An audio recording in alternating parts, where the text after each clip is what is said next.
When marriages are grounded in love, couples view each other primarily with adoration.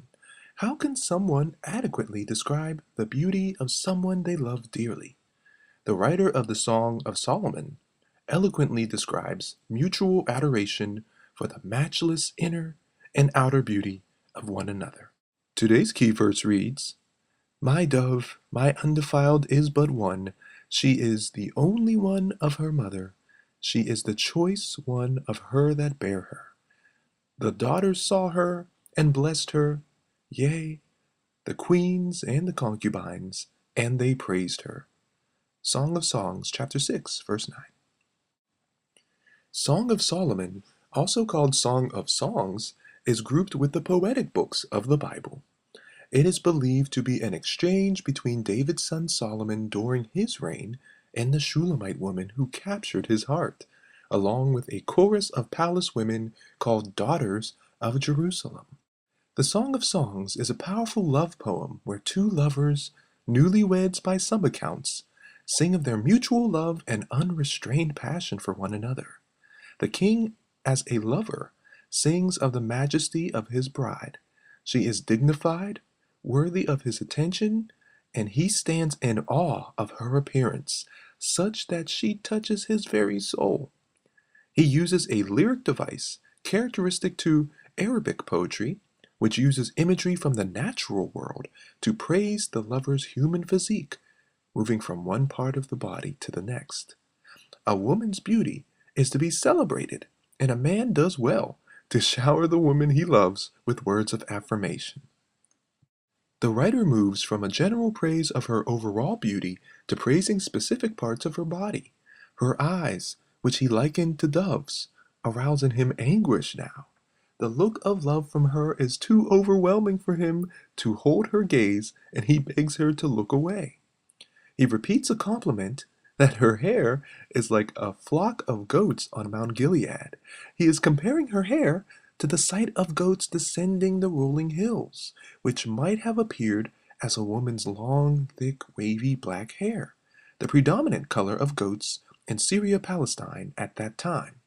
The language used here shows the Shulamite as unique in the king's eyes. This is an example of how all spouses should be seen in each other's eyes. We need to have eyes for only our spouse and be convinced of their beauty above all others. The woman goes to her garden to check on the new spring growth. This is symbolic of how the love she has for him has been renewed. As the Shulamite's love is renewed, she is overwhelmed. She is transported into the royal chariots. The emotion communicated is excitement and joy. This is descriptive of mature marital love as joy and excitement continue to be renewed. We should seek to be full of joy and delight over our spouse, even as our relationship with them matures over the years. Due to our spouse's uniqueness in our own eyes, our love for them should never fade away, but be renewed throughout the different seasons of marriage. We know that God is love, but people often shy away from talking about God's expression of love in a marital relationship via sexual intimacy. The reason sex in the confines of marriage is beautiful is that it is the expression of love, commitment, and connectedness between two people who have gone before Him and pledged to love one another for life. As Christians, we can provide examples of godly love between a man and a woman. Marital love is symbolic of God's love for His people.